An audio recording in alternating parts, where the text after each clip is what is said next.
What's up, everybody? Hello and welcome into another YouTube live show tonight. I am John Kurtz, excited to chat with you guys on the eve of game week. You guys ready for some actual football here? I guess we got a little bit of it on Saturday. We got tiny little teaser of college football. We are here ready to go with game week. I see you, Lewis, already shouting that out in the chat. We're going to talk probably a little bit of football, but man, as crazy as it is, we're here on the precipice of the season and still talking plenty about realignment. It continues to dominate the conversation. Cal and Stanford, their plight is taking center stage. Oregon State and Washington State, probably not center stage because of what is going on with Cal and Stanford, but they're still there too and still waiting in a lot of limbo. And reports now are that this is not going to be resolved in all likelihood by the time that we actually have games kicking off this Saturday. So there's a lot left to sort out. And as you can see by the title of the video today, it is now even being mentioned a little bit that Stanford and Cal could have some interest in the Big 12. I feel like we've gone round and round that multiple times. There have been certain reports of people wondering about that, people questioning whether or not that would happen.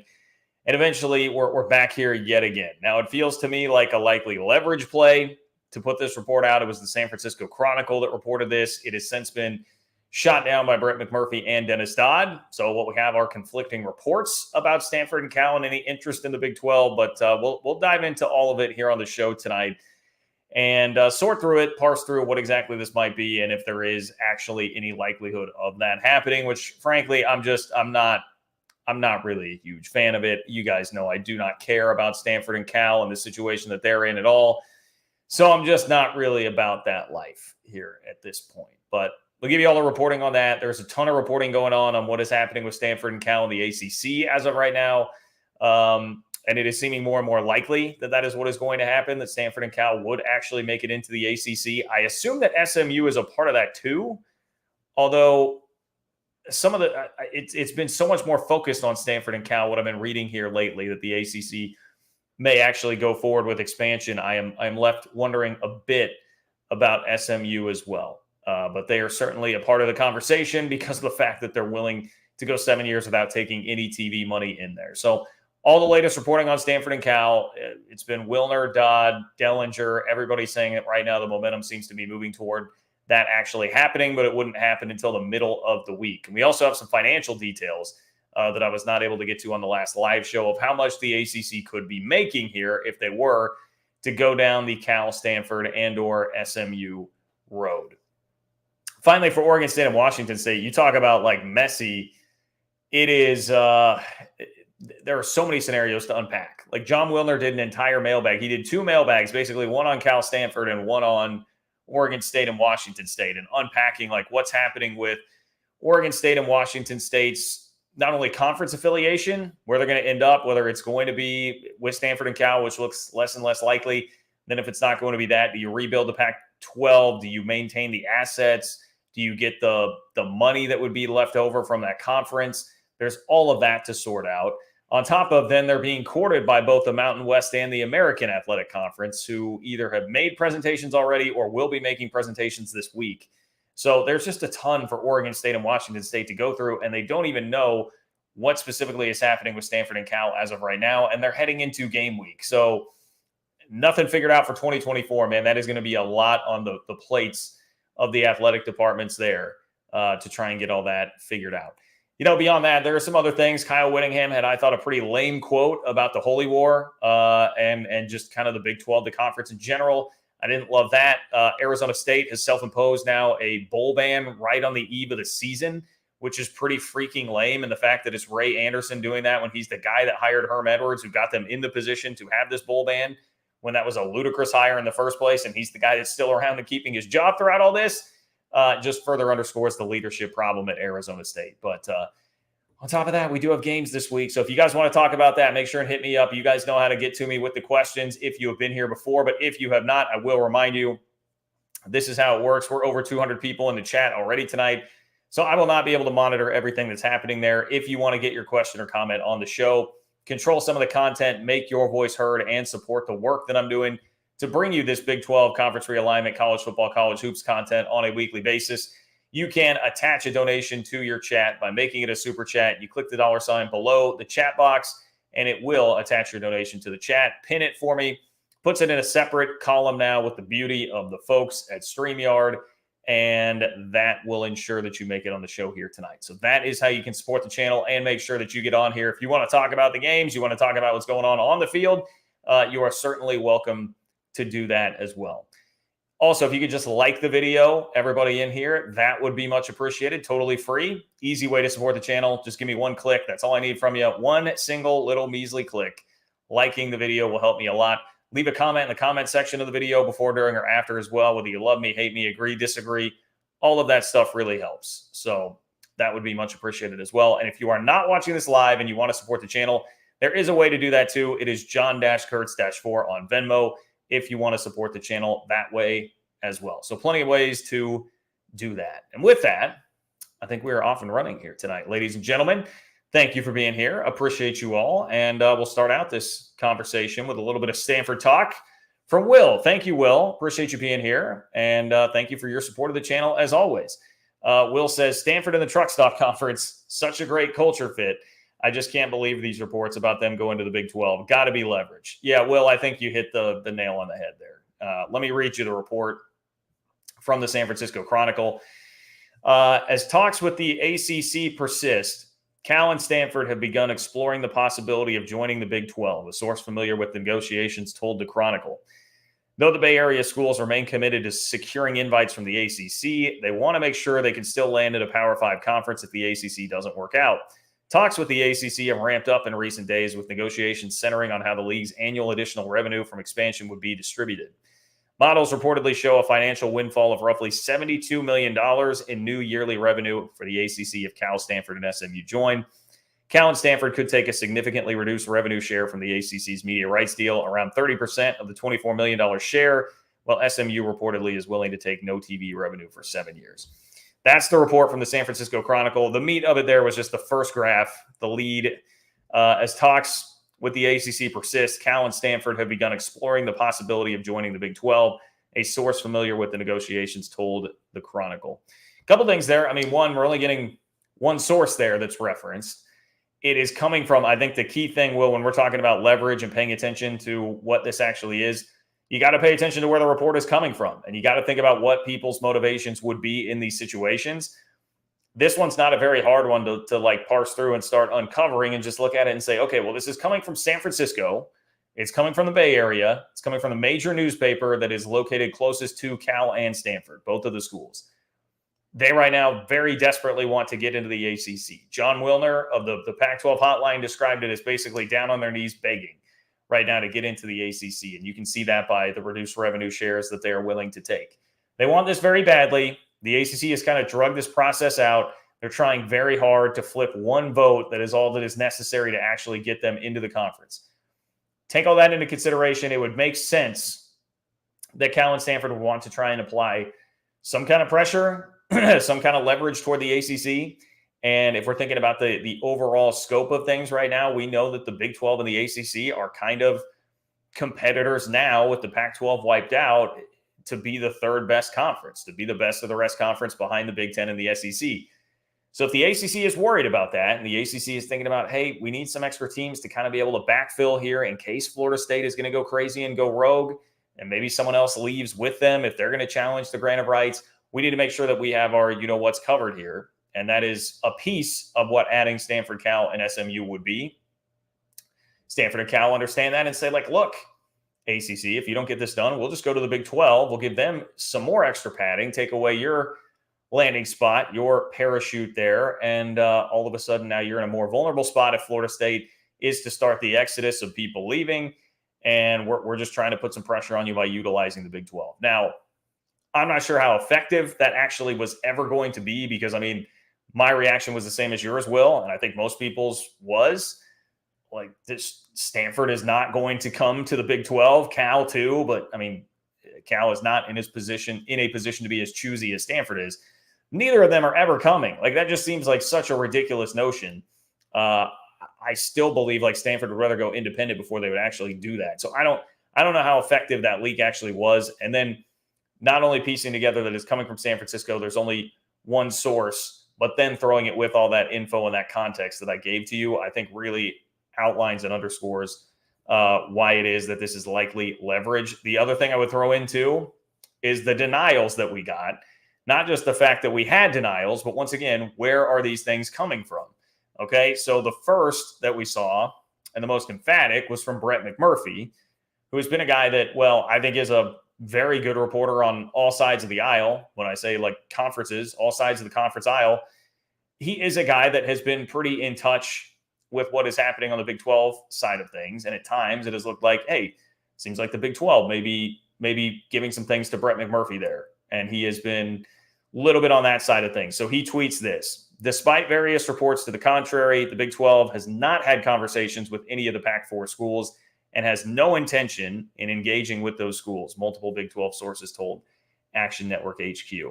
I will point out, he says Pac-4 schools there because the report from the San Francisco Chronicle also did include that Oregon State and Washington State would potentially be a part of that package, that the Big 12 would be thinking about all four, which just seems wild. But that is another piece of the reporting there. So Brett McMurphy came and shot it down. And then on top of that, Dennis Dodd said this: multiple sources shot this down to me yesterday. So Dennis Dodd, who has definitely been somebody that seems to be a Big 12 friendly reporter throughout this whole process, somebody that the Big 12 would be giving information to. Both he and Brett McMurphy, who McMurphy more like just like a lean kind of that way, Dodd definitely is strongly in that way. Both of them come out very quickly and say, hey, this is not true. I don't think Brett Yormark's in the business of being used for leverage. I don't think this conference that's now standing up for itself, being aggressive in more a position of power, is about having anybody use them for leverage, especially stupid schools like Stanford and Cal that have gotten themselves into this mess in the first place with their arrogance and the fact that they've looked down at the Big 12 throughout this entire process. Cannot see that the Big 12 would be willing to stand for that. So I think when you just start walking through how this happened, where we're seeing reports coming from, it's pretty easy to figure out here that this seems to be a leak to try and put some pressure on the ACC to go ahead and get Stanford and Cal in the league and have it wrapped up by the middle of the week, which that seems to just be working in general. Whether or not this has anything to do with it, I don't know, but it seems like that is where this is headed. And we will talk more about that here as the show rolls along. But I know I've got a bunch of your donations to get to, and I appreciate all of you guys here. We'll hit up our web next. What's up, our web? Great to see you. Appreciate you being here as always, my friend. Our web says, Calford to the Big 12 is all hat, no cattle. Poor attempt at a leverage play by them to get the ACC to commit to them. I would agree. I do like the name Calford, by the way. You know, I've been seeing that as a nice shorthand instead of having to write out Cal and Stanford every time, or Cal/Stanford. Just Calford. I do like that. But I'm with you. I think it's a poor is probably the right phrase. Like I don't know, decent is probably too nice. I was going to say just like a meh attempt at a leverage play at best. It seems just again, because it's just it's not believable enough. It's not believable enough to be something legitimate there. And then especially when we're seeing like a source and it's coming from San Francisco, the San Francisco Chronicle, if you guys have noticed, has not been a major player in the realignment scene as all of this has gone down, this whole saga that we've been through for the last couple of years. So all of that, it seems to be pretty predictable to just piece the dots all together, put the dots, connect the dots. You know what you do with the dots. To do all of that here in this scenario, I would agree with that, R-Web. I definitely would. Papa Bravo. What's up, Papa Bravo? Thank you for your support of the channel. I appreciate you being here. Papa Bravo, I'm just not looking at this. Says, what's the over-under on more ISU players getting pinched for gambling? LOL.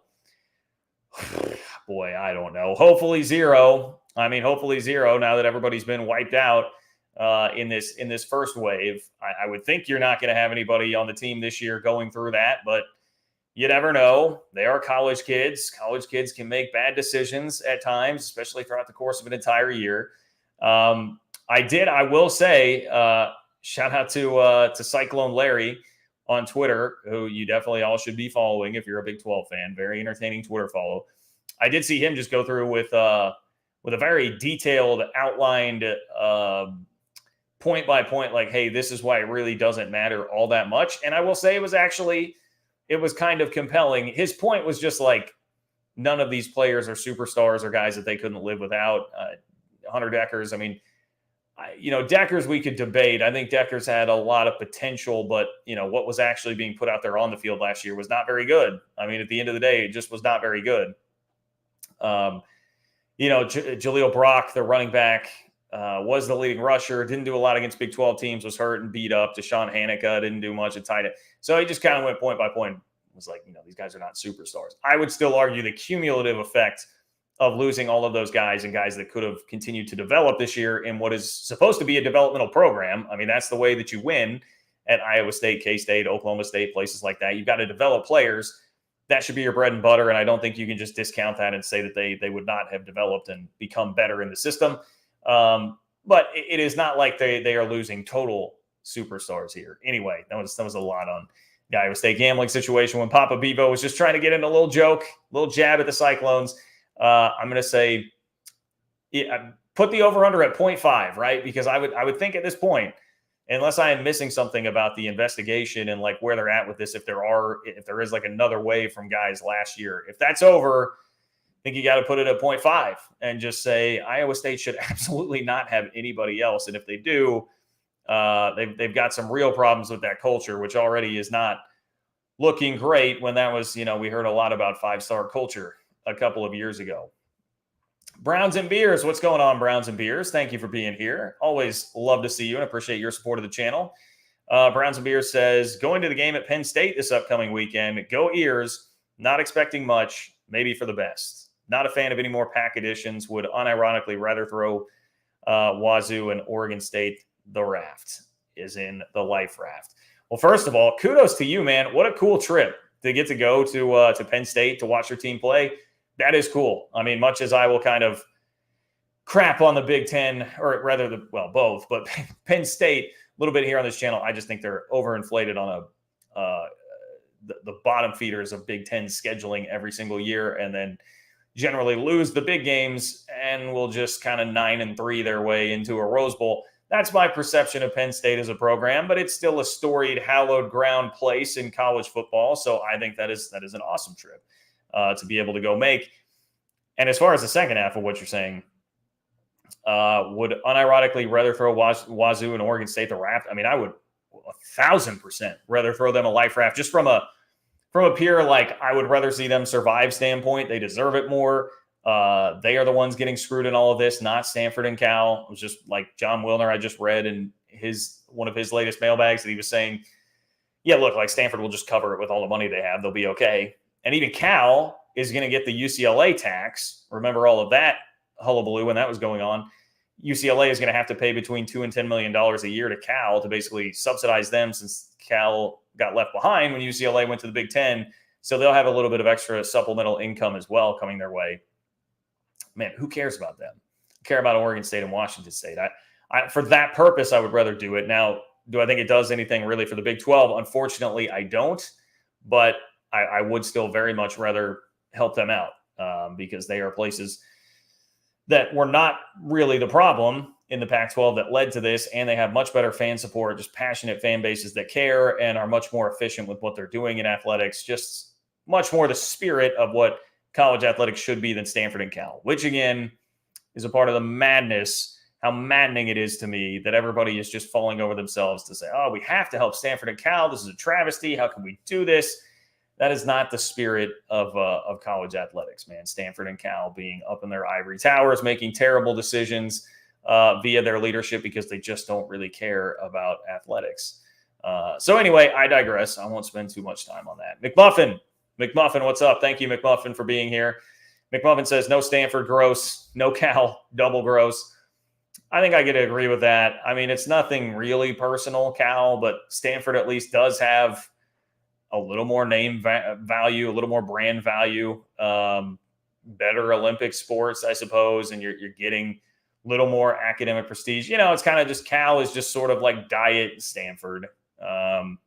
Be like drinking an RC Cola versus a Coke. I would certainly rather have the Coke there. But yeah, I'm with you. Gross maybe it's not so much to me gross as it is just frustrating. I would be frustrated at the idea of helping them out, and I don't see it being that beneficial really to the conference. Honestly, the one reason there is one reason here, McMuffin, kind of a two-pronged one reason that I would even entertain the idea of it and want to see it at all. It's that one, we still continue to see it like so vehemently denied by the Pac-12 side, like John Willer, for instance, and pull up his tweet. John Willer said the Pac-4 are not going to the Big 12. Come on, people, engage in reality. And just with how vehement Pac-12 reporters have been throughout this entire process about some things, it would be pretty funny to see them be wrong again, and be wrong in that sort of vein. And I would also just for Stanford to have to know that Stanford was having to lower themselves down, stoop to the level of flyover country and make stops at Buc-ee's and Flying J and Quick Trip and all of the truck stops in the Big 12 conference. I would enjoy that immensely. For the entertainment value in that, it would be great. But in terms of like practicality, not really that big of a fan of it. So I feel you, McMuffin. Eddie Lozano, San Antonio Real Estate. What's up? Thank you for being here, Eddie. I appreciate you. You guys know the drill. If you're in San Antonio, you need a real estate agent, you know who to call. Eddie Lozano, San Antonio Real Estate. Please say no to Calford. Not a good fit. Yeah, fit, I think, is kind of out the window in general in realignment. We are sitting here talking about how likely it is that the ACC on the Atlantic coast is going to take teams from the Pacific coast and Stanford and Cal into their conference. Fit doesn't seem to matter very much. But if we are talking about fit, can you come up with much worse of a fit for the Big 12 in terms of culture, academics, fan base, how much they care about sports? I mean, it literally is just like the total opposite end of the spectrum. Big 12, you've got, beyond the obvious, everyone thinks of the academics and the academic elites and the endowment at Stanford and to a lesser extent Cal and those sorts of things. But beyond just that, think about from the sports perspective, fan bases that do not care, don't fill it up at all, even when the teams are good. Sports, like athletic programs that have a ton of resources university-wide and are not utilizing those very well at all, not willing to play this new game of NIL and the transfer portal. Meanwhile, the Big 12 is like all in on doing that. Really passionate fan bases, great facilities, care a lot. Fans always jam-packed into the stadiums, even when they're not that good. Complete and total opposite. Like there is nothing about that makes any sense as far as like an actual fit, which again, does not always matter anymore. But if we are going to at least consider that, Eddie is spot on. There's nothing that makes sense about the fit there. Warrior Pride 65. What's up, Warrior Pride 65? Thank you for supporting the channel tonight, and great to see you. Warrior Pride 65 says, what a story it would be if Oregon State played in the final Pac-12 football championship game. I would like to see Washington against Oregon State in Vegas. I'd be down with that. I would love to see Oregon State win it. I mean, hell, I'd love to see it be Oregon State, Washington State if it could be. But I would love to see Oregon State go win that thing. And these are very early returns, right? It was one game, but we did see USC's defense continue to struggle in their opener against San Jose State. Now, when I say we saw USC's defense continue to struggle, I'm not sure how many people actually saw it because the game was on Pac-12 Network, a 56-28 win for USC, by the way. But the game was on Pac-12 Network, which you guys know, if you've been a part of this conversation for very long, that's been a huge point of contention, a huge issue. They have not been able to get very much visibility for the Pac-12 Network, so it was really hard to watch. That actually happen. But some cool highlights to watch. USC's got a great offense. They've got two of the most exciting players in the country, but they still gave up 28 points to San Jose State. And or Oregon, Washington, they're all very good, but I think Oregon State may still have a shot there. Utah, lest I'm not trying to forget. That was my bad, Utah. Freudian slip there. Should have thrown you into that category as well. Although I do need to see what's going on with Cam Rising and his health to feel great about it. But Oregon State should be in the mix. They definitely should be in the mix there. The Yates 27 game clock rules seem to be dividing fans. I did not. I was like running around. Full disclosure, Saturday was my birthday. So I was running around all day Saturday, seeing family and friends and doing things. So I did not really like actually sit down and watch any college football. Saw some highlights. But I say that to say that I did not like sit down and watch an actual game to see what it looked like with the new clock rules, that the clock will only stop on a first down inside of 2 minutes in each half. as opposed to, in college football used to be every first down. The clock would stop. Well, the chains moved. You're going to more of an NFL rule with that. I just saw the early reports were that game times were only down an average of it was 5 minutes maybe. And there were less plays, but the actual broadcast time didn't get cut down very much. So it's kind of okay, are we just getting more of commercials, reviews, standing around or whatever, and less action and still the same amount of time? Very small sample size, quite obviously. We're going to need to see more than that. But I would say that the early returns on it were not that this is going to be some magic bullet. Didn't seem to be as effective, for instance, as the pitch clock and things that have changed in baseball from a timing standpoint so far. But very, very early. Very, very early. We'll keep updated on that. McMuffin popping in again. Thank you, McMuffin. Appreciate you. McMuffin says, I'm just learning Kirk Schultz is the former president of K-State. Yes, welcome to it. I wonder if he'll come crawling back. Maybe K-State could give him an admin job. Yeah, I feel very good about where K-State is at with Richard Linton as president right now. By the way, get well soon. Richard Linton fighting a battle with cancer at the moment, unfortunately, but he is, I think, very well positioned to be a great leader of the university. Kirk Schultz was at K-State during the last round of realignment, so he's had a kind of a tough draw of it here in the spots that he's been in when it comes to conference realignment. This time it totally bit him.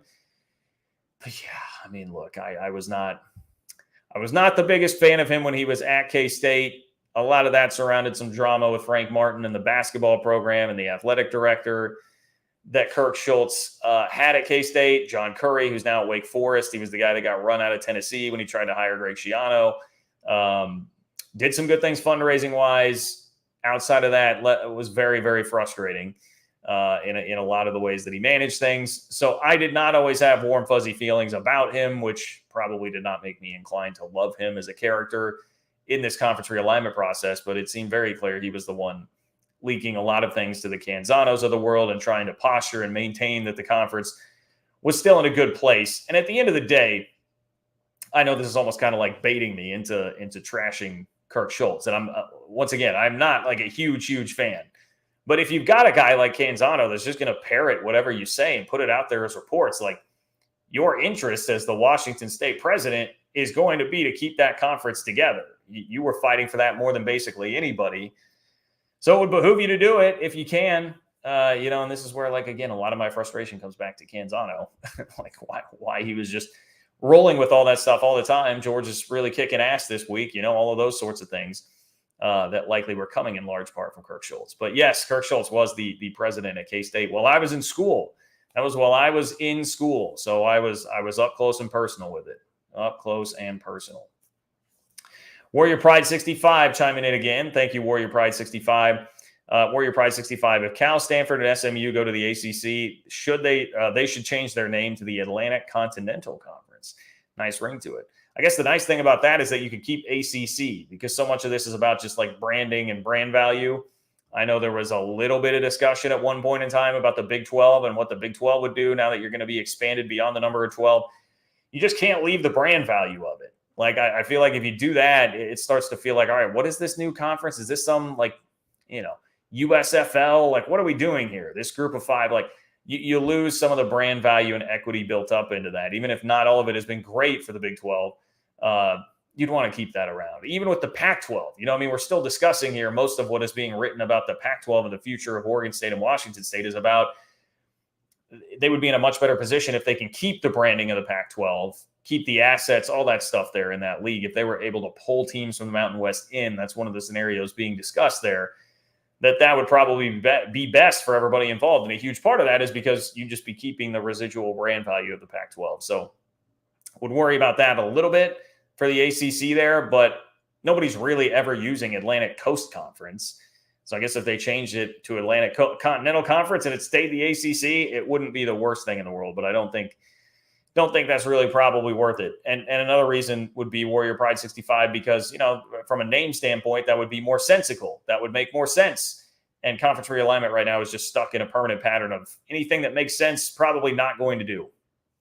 Anything that makes sense is probably not going to happen in conference realignment. That is the unfortunate reality of the situation. David, what's up? David Jorgensen. Didn't Cal people complain about UCLA travel issues? Now they want the ACC. Yeah, well, David, you know how this goes, man. It's just everyone's acting in their own self-interest. I mean, it doesn't. There's no rhyme or reason or anybody being held to not being hypocritical and keeping sort of their standards the same across the board. There's none of that. It's realignment. So sure, yeah, Cal would, at the time they're saying UCLA, why would you go? Why would you go? Think about the crazy travel. You guys want to go play in Piscataway, a volleyball match on a Tuesday night in Piscataway? Well, now Cal, if they do get into the ACC, is going to be having to play volleyball matches on a Tuesday in Winston-Salem, North Carolina, right? I mean, none of it makes sense. It was clearly a play at the time in their best interest to try and say that to UCLA and have some sort of issue with that. Now, when they're on their knees begging for survival in a Power 5-ish conference, Power 4, I suppose, ish conference now, of course, they're going to not worry about that. They will abstain from worrying about that because it is in their best interest at this point. And let me read you the latest on the ACC right now. I already gave you the Stanford Cal update as far as the Big 12 goes. Reports being shot down by Brett McMurphy, Dennis Dodd, and John Wilner. But this is from Dennis Dodd also.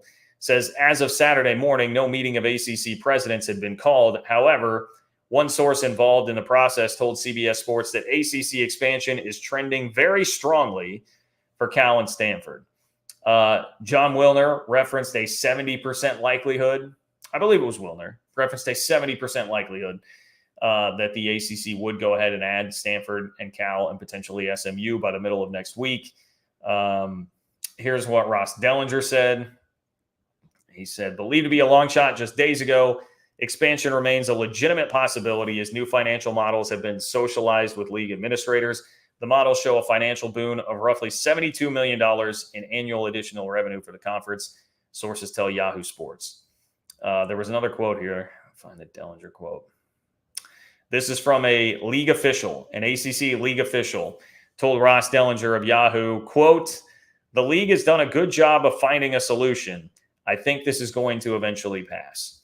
So that would render a lot of this Big 12 conversation meaningless anyway. That was always about, even according to the San Francisco Chronicle, that was always about if the ACC didn't work out. And right now it's looking very much like that is going to work out. So by the middle of next week, I would imagine we'll be sitting here doing a show talking about those schools being officially in the ACC. But until it's official, we know that just about anything could actually happen. But yes, David, long ways to say. It's probably going to happen. It would look hypocritical on Cal, but if hypocrisy were something that were actually an inhibitor in conference realignment, I mean, things would have been stopped and halted a long time ago. There's just hypocrisy all the way around from basically everybody. There's no way around it. No way around it at all. Mike, what's up, Mike? I see a couple of super chats in here from you, Mike. I appreciate you. Mike Honcho, shout out, my friend. Thank you for being here tonight. Mike says, once the next conference realignment is finalized in 24, what will be the highest profile football program in the Big 12? Okay, so you're saying like once the full conference has taken shape at 16 teams, what will be the highest profile football program? I mean, you've got a healthy debate there, and maybe some of it even comes down to what happens this year. The schools that jump to mind first, I think you're talking about like TCU, Oklahoma State, Utah, maybe like BYU just having a national title and the bigger brand over the course of history and being a nationwide sort of brand. Maybe they belong in that discussion as well. But to me, it's like, I don't know, if TCU can back up what they did last year with anything close to that, maybe you're talking then about TCU, a program that's had some 12-win seasons, some double-digit win seasons over the last decade plus under Gary Patterson too. Oklahoma State, just the crazy consistency. 2 years ago, they were 6 inches in the Big 12 championship game away from the college football playoff in all likelihood.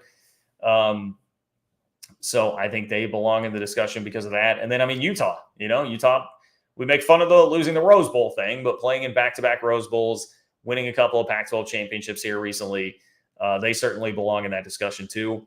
I think you can make a healthy argument for any of those three. I would really need to see what happens this year. Like, does Oklahoma State bounce back?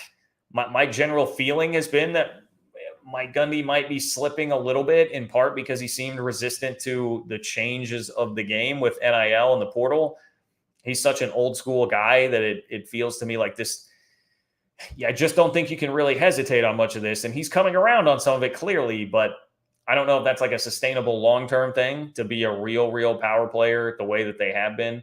So I wonder about that. But if he comes back with a great year this year, and they have a manageable enough schedule to do it, if he comes back with a great year this year, that may really change my tune on Oklahoma State and put them more staunchly in this conversation. And then, like I said, of course, what TCU does could matter there. And if Utah puts together another conference championship this year, obviously we're talking about them probably being up at the top of the list. So that's how I would evaluate that pretty quick. Just off the top of my head, Mike, that's what I got for you. Will, what's up, Will? Will, thank you for being here. Will says, another thing is that Calford have repeatedly blocked BYU, Baylor, and TCU from the Pac-12 for decades. No chance they want to join their conference now. It's a really good point, Will. That's a really good point. BYU fans, I know you guys have talked to me before about the frustration with the Pac-12 not ever being able to get in there, and the Pac-12 having real issues with like the religiously affiliated universities. I know TCU seemingly has kind of backed away from some of that a little bit. Baylor and BYU would probably be the two strongest there that would be deterrents for a Stanford Cal sort of thing. But you're absolutely right. That's another, tack that to the list. Not just that they feel like the Big 12 is not intellectual enough for them, does not have the academics for them, but it's also, the culture thing in general, but the culture of religious-based institutions that does not really jive with Stanford and Cal. So correct. Very valid point, Will. Very valid point. Warrior Pride 65, thank you. Happy belated birthday. Yes, I am 1 year older talking to you guys today than the last time I spoke to you. So thank you for that. Had a great birthday. Got to see a nice concert here in Kansas City, hang out with some friends. So it was a good day. I'm feeling old. I'm feeling pretty damn old. I will tell you that, but it was a very good day. Joe, what's up, Joe? Joe, appreciate you being here. Thank you for your donation, your support of the channel. Joe says, from a travel standpoint, why does the ACC make sense for Calford? Well, I mean, it doesn't. Like, that's pretty much the answer. There's the why is that there is no why, because it does not. There's no real way to justify that, spin it in any way that makes any sort of sense at all. It's just that it would be survival in a Power 5 conference. Keep saying Power 5. I guess I need to start getting used to Power 4. It would be survival in a Power 4 conference. Again, if we're talking about things that Stanford and Cal would like thumb their nose at, they're not going to be super crazy about sticking around with Oregon State and Washington State, even if they had already been in a league with them. Those also fall into schools that they're not going to want to really be associated with. So they won't love that. They'd want to get away from that if they can. At least as far as travel costs, Stanford, $37.8 billion endowment, like they'll be okay. They'll be able to cover the travel costs and handle things internally there. So that mitigates at least some of that, but it does not mitigate the stress on the student athlete in having to do that. And we're really talking about sports other than football. I don't think it's that big of a deal for football where you're traveling just once a week, like 6 times a year.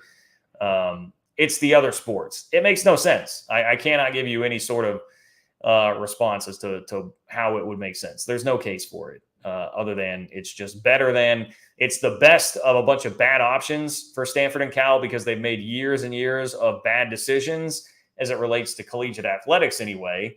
And they're now in a position where they have to do this. They have to grovel at the feet of the ACC and grovel to get their schools to travel all that way. So that's the best I can give you, Joe. I wish I had a more sensical response there, but there is not much of one. There is not much of one. Jeremy, what's up, Jeremy?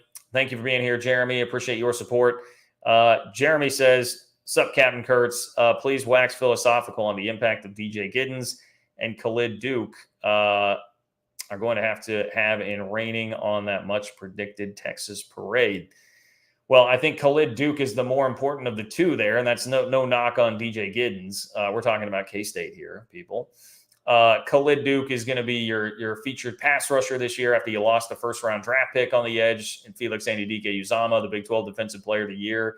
He's now a Kansas City Chief, so you need the pass rush. And that's honestly probably my concern number one for the team is the pass rush. Like Nate Matlack, expected big things from him last year. He fought through a bunch of injuries, didn't have the big year that we thought he might. I like Brendan Mott, but I think he needs somebody to take some attention away on the other side like Felix was to be as effective as he can possibly be. So you really need Khalid Duke to be a dude. And you go back to the beginning of his career a couple of years ago. I think he was the guy everybody thought would be the dude and had NFL aspirations. And that was a part of his ceiling. So if he can be that now that he's going back to being more just primarily a pass rusher instead of kind of a hybrid sort of role, I think there's a lot of reason to believe he can do that, but they really need him. They really need him. And then, you've got Uso Sayamalu at defensive tackle, who I think could be a star too, but he's going to be hurt here to start the year. There's going to be a lot riding on Khalid Duke. DJ Giddens, great running back.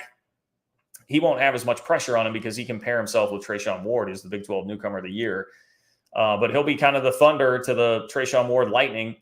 Bigger back, can wear people down. I think especially in the second half, he can really start to wear people down. I would look for that a lot this year. Just a great talent.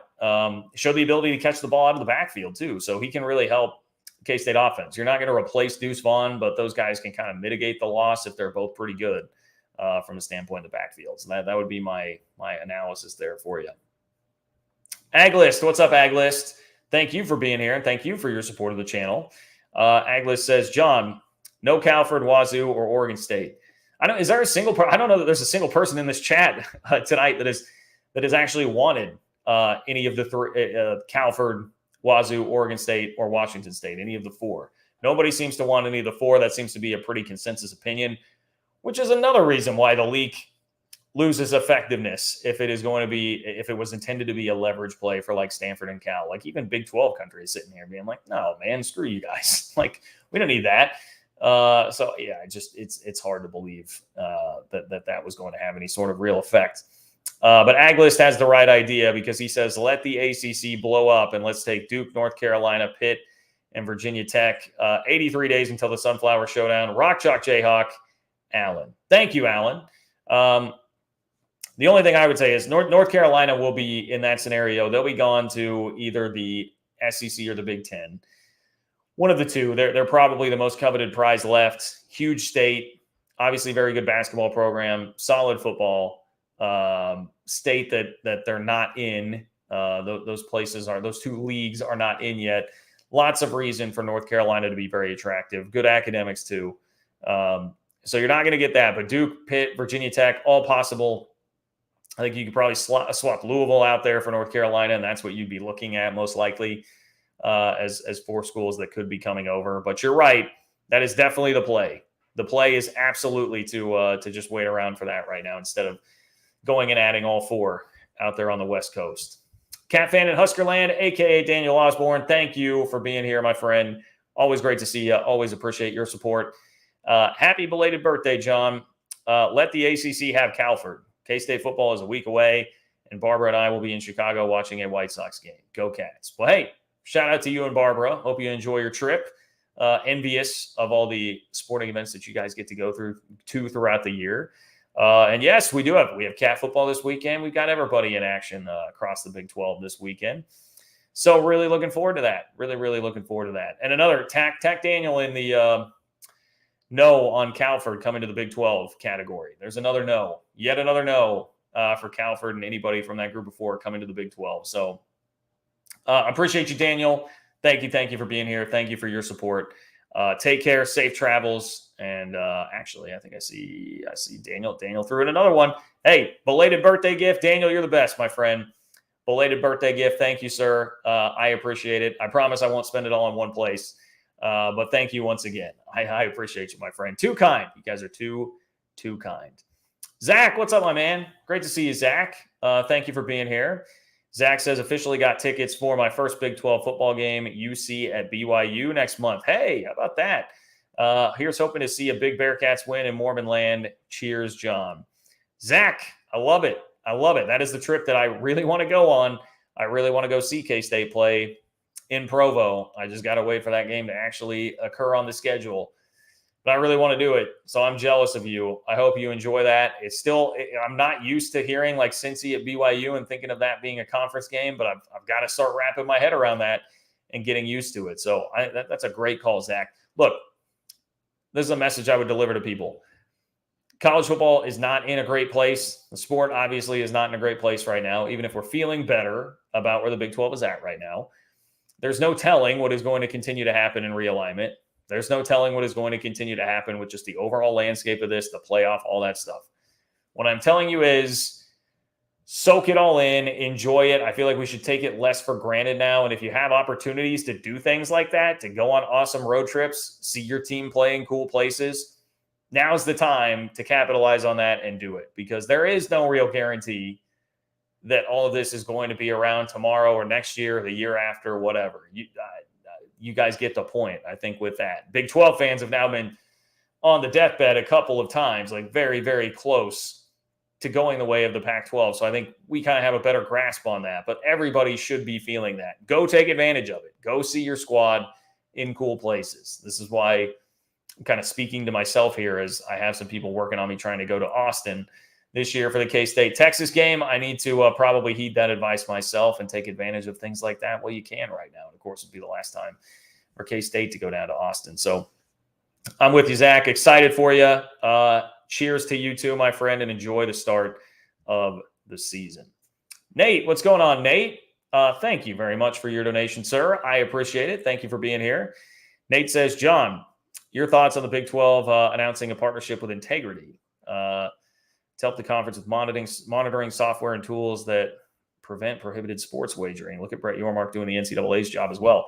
I'll be honest, Nate, you're scooping me on that, man. I have not seen anything about that. So partnership with Integrity. When did this come out? Am I seeing 2 days ago? Okay, August 23rd. So I missed it in the middle of last week. Big 12 Conference partners with U.S. Integrity for sports wagering, monitoring, and regulatory compliance software. The Big 12 and U.S. Integrity today announced a partnership that will provide the conference with monitoring software and tools that will play a pivotal role in preventing student athletes, coaches, and staff from engaging in prohibited sports wagering. That's good, man. That is good.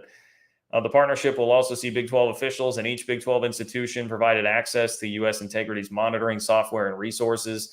These resources include annual on-site training for all student athletes, coaches, staff, and officials. Yeah, I mean, I love it. That is basically Brett Yormark doing the NCAA's job. I wonder, do we have other conferences doing this? Is it a widely available service? Because that would seem like a no-brainer for everybody after what has happened at Iowa and Iowa State.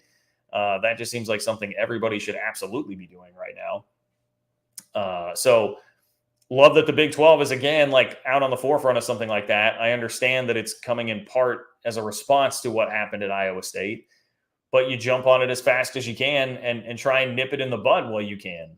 Not only do you have that software and capability to be able to tell kids, hey, even if you were thinking you could somehow get away with it after watching some of your peers absolutely not get away with it, just know now that we've got software that will be able to track it and look at it in real time and in a faster way. And I think the other advantage to that is that being able to catch it earlier on, handle it more in-house would be much better than having to just sit and wait around for the state's gaming commission to put together a probe and figure it all out, what happened in the state of Iowa. So I like it. I like it. Thank you for that, Nate. Keeping me on my toes, man. I had not seen that. I see that our web, I'm going to jump ahead a little bit here, guys, just because I saw our web was on this topic. Our web says the Big 10 just signed on with U.S. Integrity as well. Okay, that makes sense, because just reading that piece of the press release, I was that just seems like a complete no-brainer for everybody right now.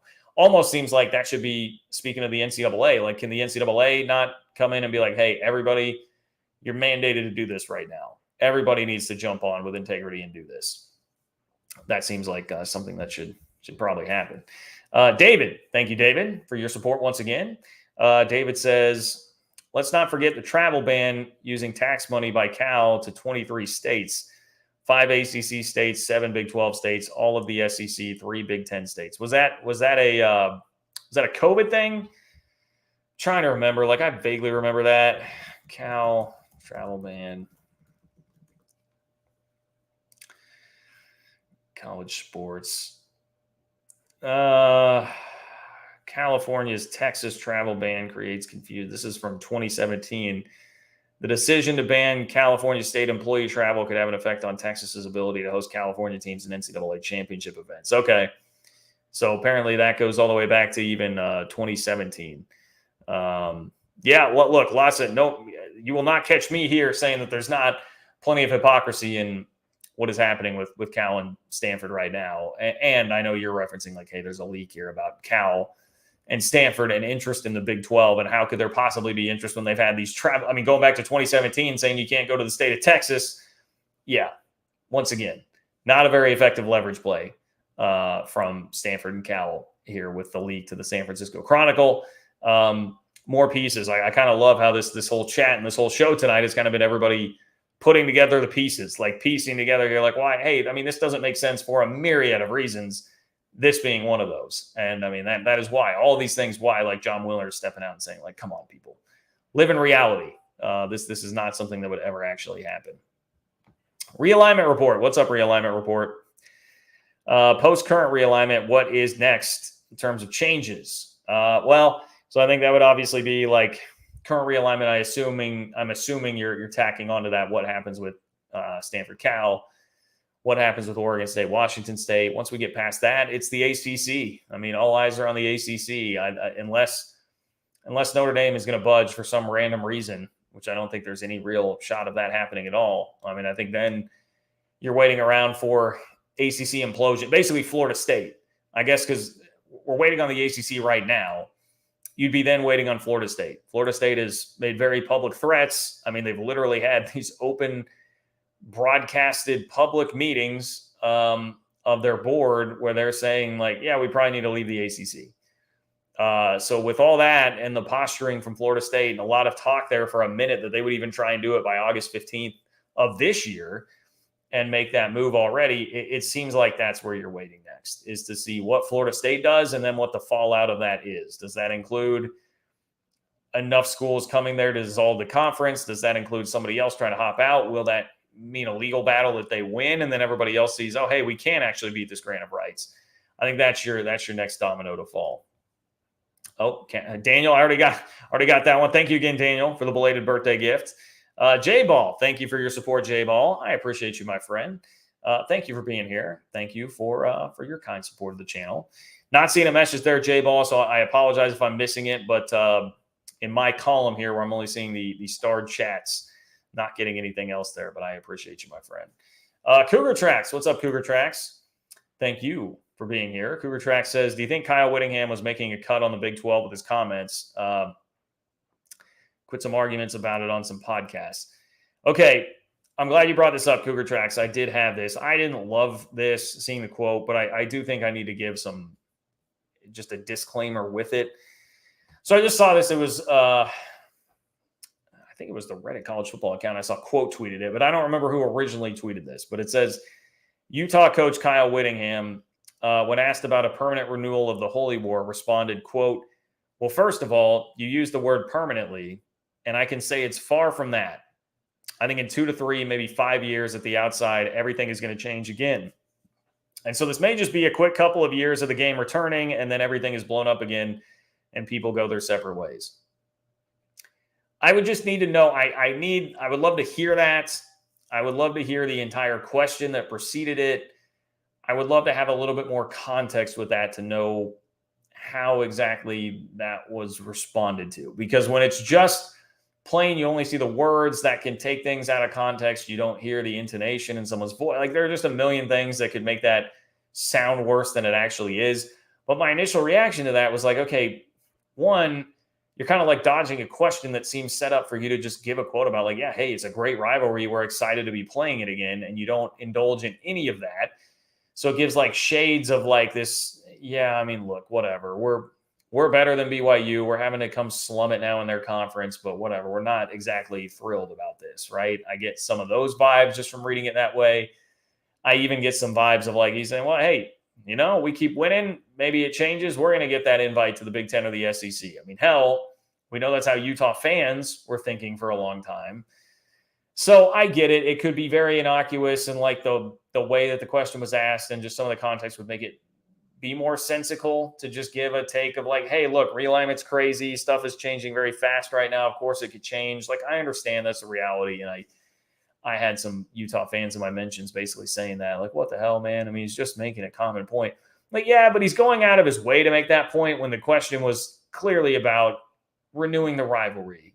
You know, you just, that's going out of your way to avoid what seemed to be the point of the question, which to me would indicate a little bit of a superiority complex sort of there in one way or the other, whether it's about conference affiliation or specifically BYU and having to be in the same league as them. I didn't love it. I'll put it that way. I didn't love it, Cougar Tracks. I did not love that one from good old Kyle Whittingham. Our web, Big Ten just signed on with integrity. We got that. Matthew, what's up, Matthew? Yes, Matthew with the buzzer beater here, and thank you for mentioning that, Matthew. Just a couple more minutes. So if you guys do have something, you can click the $ below the chat box to attach a super chat, attach a donation to your chat if you want to get in here real quick before I head out. Now is the time to do so. Also, I have not barely reminded you guys about this at all throughout the show. If you could like the video, I would really appreciate that. Like the video. Subscribe to the channel if you have not, if you're new here. I'm live Wednesdays and Sundays, so you can catch the 2 live shows a week. I'm also dropping in content throughout the week typically as well, especially right now when the content is pretty hot and heavy. So all of that would be much appreciated. If you are catching this after the fact, not live, John-Kurtz-4 on Venmo is a way that you can support the channel as well. So Matthew, buzzer beater here, checking in late, but we'll listen to the recording later. BYU fans are ready. Let's get that Big 12 pecking order reestablished. I have no doubt that BYU fans are ready, and everybody in the league is ready for week 1. I'm going to read you the schedule here.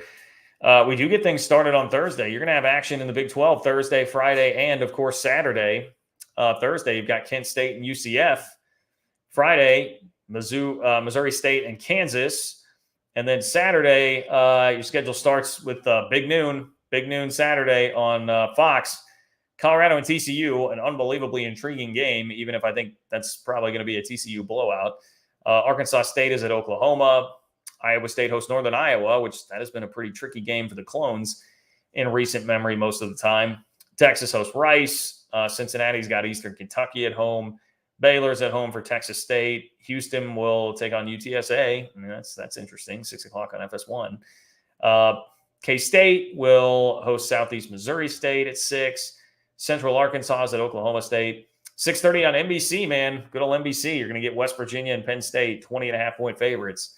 Are the Nittany Lions there. Texas Tech goes to Wyoming at 6:30 on CBS. And then Sam Houston is at BYU in a little Big 12 After Dark. How about that? 9:15, some Big 12 After Dark with the Cougars there. So, Matthew, shout out to the Cougars. Looking forward to the start of Big 12 play. Looking forward to watching BYU as a conference member this year. Daniel, what's up, Daniel? Daniel popping in again. Thank you, Daniel. Cat fan in Huskerland, a.k.a. Daniel Osborne. Hey, as long as my car doesn't run out of gas on I-70 in eastern Utah, not many truck stops there. I am all in for a K-State road trip to beautiful Utah. Hey, you and me both. You and me both. That is really my promise. As long as there's not something crazy that I am unaware of right now that would prevent me from going to a K-State game in Provo, or for that matter, in Salt Lake. I mean, I would love to go watch a game just at Utah too. Whichever one happens first, I am all in on that as well. But yeah, I'm sure, Utah's, it's basically LA is what I hear. That, Salt Lake is basically LA. And so, there would be no truck stops there. None. That's what Utah Twitter has told me now for months. So I think you're right, Daniel. I think you're right. I think you're onto something. Thank you for all the support, my friend. David. Okay, David, thank you for filling me in here. David says the travel ban that he was talking about from California and their state employees, travel ban is on states with supposed anti-LGBTQ laws.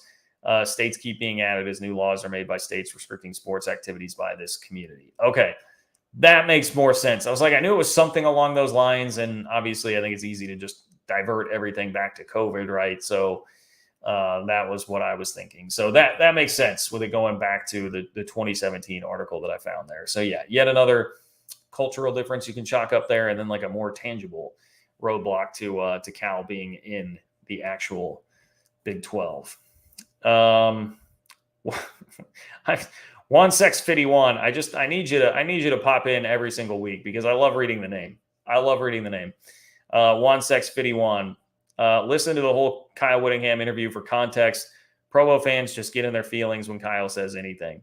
Yeah, see, this is where I'm trying to admit, like I'm giving my take on just what I see from the quote on Twitter, but I fully admit to not having the context of everything there. And as somebody who like worked covering a team on a daily and weekly basis for a very long time, I absolutely understand that there are times when things get taken out of context. There are times when, I mean, you can very easily take a quote from somebody, just like hear it, and the way that you tweet it, the way that you frame it when you just put it in writing can easily be unfair to the subject and play there. So I made a joke on Twitter that, I think like rubbed some Utah fans the wrong way or whatever, but it was kind of just like in jest. I'm not really going to lose my mind over it, but my initial reaction was not to love it. So fair enough. If someone can provide me a link to it, that'd be great. I don't know exactly where to find it, but anyway, it's a fair point. It's a fair point, Juan Sex 51.